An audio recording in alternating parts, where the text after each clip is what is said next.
Peace, everyone. I hope you are very well, wherever you may be.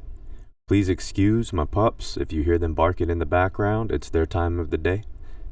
So, I'm going to go into the book, Peaks and Valleys. We're on the second page of chapter 1, so we're just getting started doing a page-by-page review. Essentially, I'm just going to do some explanation and further elaboration, just trying to tie some things together, symbolism and synchronicities. So, enjoy. And this book, again, is available, the manuscript in paperback and digital formats, and the links will be in the description below if you're interested. That is the best way to support me, and I really, really appreciate it. It means the world. And I also have another book coming out. I think it's already available. I'm just waiting to make sure everything looks good, get the proof copies, and I'll know for sure that I think I already put the link in the description. I am actually waiting to receive my second proof copy to be sure that everything looks good. So with that being said, I will be following up this entire Peaks and Valleys manuscript with another book. So stay tuned if this has been helpful for you, or if you're just coming across this. We're just getting started. So anyways, hope you enjoy. Let's get right back into the material and get to the day. So again, this is the second page, so we're just getting started. If you would like, I have a mini-series dedicated to this book already, and you're welcome to check out other videos as well and catch up on things. Mother Earth herself is breathing, as she has been for much longer than I or anybody reading this book. An electromagnetic field active and busy relaying frequencies to other celestial bodies, seemingly in communication with one another through mediums of cymatic and photonic transmittance and correspondence back to Earth, and every receiver attuned to these powerful energy bodies near unfathomable lengths from one another. The consciousness field of the human is operating in the electromagnetic spectrum, also as we exist within the universal constructs of the matrix. The human consciousness, being a participant and recipient to these electromagnetic waveforms, has the ability to transcend what are common five-sensory receptor stimulus signals to the brain and central nervous system in the lower sensuous realms.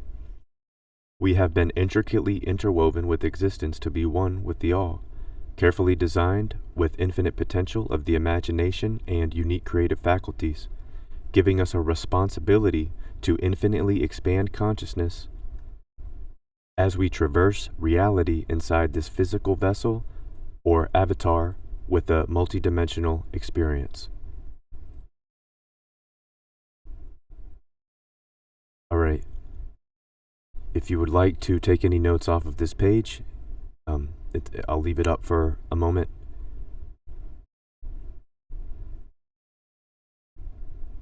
And I just want to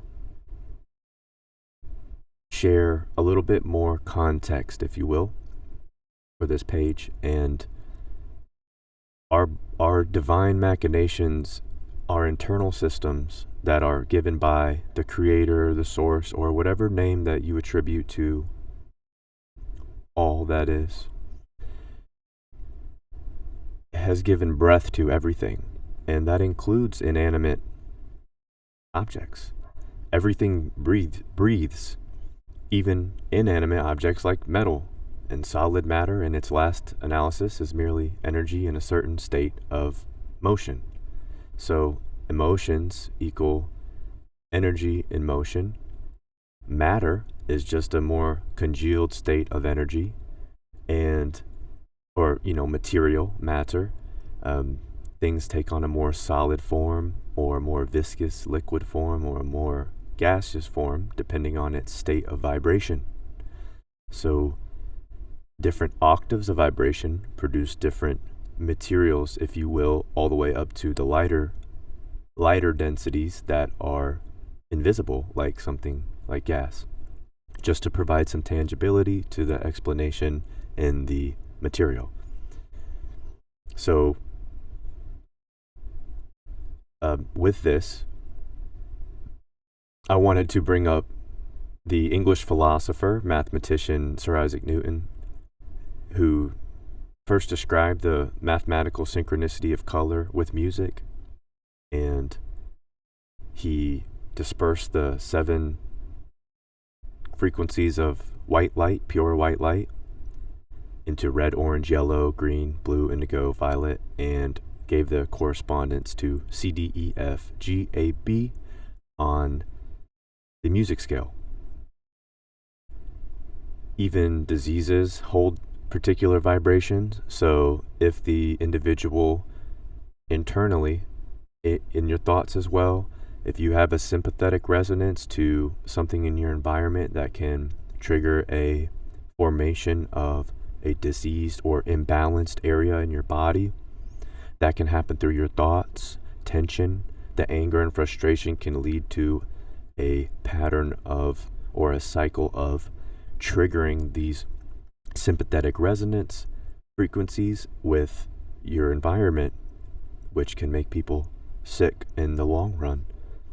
You can also heal, on the contrary, knowing what your vibrational keynote is, that has been referenced in radionics and other forms of subtle body healing, and balancing out your subtle energy systems or your spiritual energy systems, which are just directly attached to your physical energy systems and the formative cause of what triggers the physical systems, all, your organ systems functioning. So that would be correlated to the chakra system, the 7 chakra system, which is why I just wanted to add in all this to breath, because everything has breath. Your breath is where your spirit is, your spirit of God. And when we can attune to our breath, it can control our heartbeat. So also to note that all these external environmental frequencies can distort the circadian rhythms, the biorhythms, naturally, that are supposed to be in synchronicity, harmony, and in flow. It can disrupt and chop and distort them. Even music frequency that sounds good can absolutely alter your state of being. I think this is, when you think about it, watching people rave or, at dance, festivals and stuff, it's sort of like that. Some music can soothe and heal, and other music that's antagonistic to our vibratory nature makes us tense, uneasy, unsettled, angry, upset, etc. Music therapy can soothe and heal by the sounds of, again, that keynote of the individual. The medulla oblongata will vibrate in sympathetic resonance with the keynote and get the heartbeat back to normal. The body will adjust itself. Now, this is just like when you get a cold and your body starts, a cold or a virus, and your body starts heating up and you get a fever. Well, you don't necessarily want anything to break the fever, because the fever is raising your internal body temperatures to eliminate the viruses that will not thrive in that temperature. So there's a more profound thing occurring here. We don't want the fever. We don't want to take anything necessarily to break fever. The fever is there to eliminate the diseased or unsettled bodies inside of us that's causing sickness in the first place. You see, our body has a subtle response system that's already in play before we even physically have a ability to respond to it.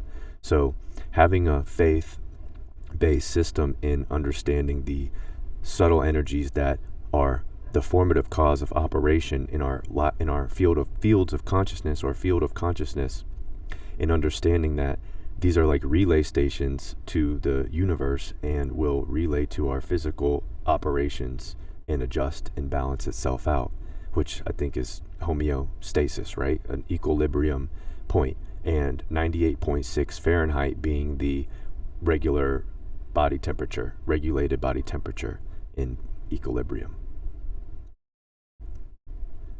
So hopefully, I don't want to go too deep on these things. Please reach out with any questions, comments, or concerns. I really wanted to share in depth some different viewpoints. Also, I'll just note that even in plants under controlled conditions, you can test that they react to different types of music. This has been done decades ago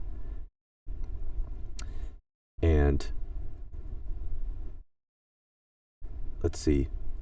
Oh, just to note, the chakra system too, if you're unfamiliar, just think about if you've heard like the aura, your auric field, or if you've heard of Kirlian photography.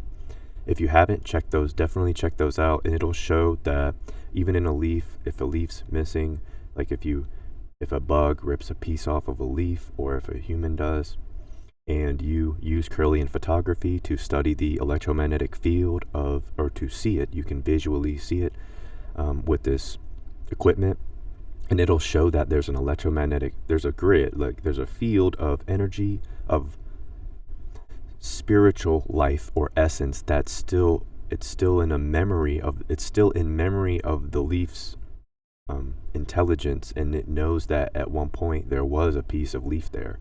So that's just something to look into, along with some of the material. We have the equipment to show this, and a lot of this stuff the ancients knew, and science today is just rehashing and reproving what the Hindus knew, 5,000 years ago. The Egyptians knew 3, 4, 5, 5,000 years ago. So yes, tying all this together, or making as many synchronicities as possible, is what I'm trying to do. Again, just think back to breathing. We can control the thoughts by taking the deep, slow breaths, which is, techniques for meditation, and it'll keep a mental state in balance, and it's, of course, beneficial for the body. Mantras, the words you say out loud, the words you whisper, even more so the words in your mind that are never spoken. Those are the most powerful repeated thoughts, and in silence is where you access your inner voice. So all this just to tie back around into PAGE2 and share with you guys some more explanation. The as above, so below. So I just mentioned, cymatic photonic transmittance. We're talking about light, frequency, signaling, communicating a resonance with one another that is corresponding, just like birds in the sky chirp at one another and act accordingly to their chaos to order, right? Every order of intelligence in this universe has that resonance in intelligence built in with it, in its subtle formative causes, which is the parts of the electromagnetic spectrum that our visible eyes can't render.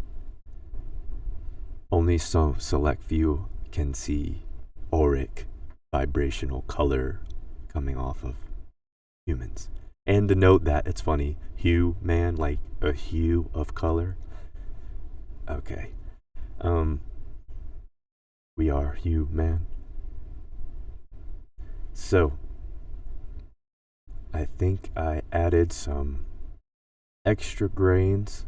I don't want to make these videos very long. I'm doing one page at a time. I want to stick to one page at a time. And just to note, the sensuous realm and spiritual realm, I'm making it noting that it's vital to embrace both and understand both and find that balance point. That's why we were talking about homeostasis and breath and breathing. Okay, that's it for today, everybody. I hope that you got a couple grains out of this material. Again, the links will be in the description below if you're interested in the material yourself. Having a physical copy, it means the world to me to have your support. I really greatly appreciate it. I'm going to continue working. I have this second book published, and sooner than later, we will be going into it. I just wanted to make sure to thoroughly cover these 64 pages because I condensed and compactified the information purposefully, intentionally. All right. With that being said, everybody, have a great rest of your week, and I will see you in another video. Please take care, and I just wanted to say, please like, share, subscribe if you are getting anything out of these videos, or if you want to check out other playlists on the video that are not really related, maybe somewhat, depending on what you're interested in. Anyways, I'm going to get out of here. You guys have a wonderful rest of your day, rest of your week, and I'll see you again. Please take care. Much love. Peace.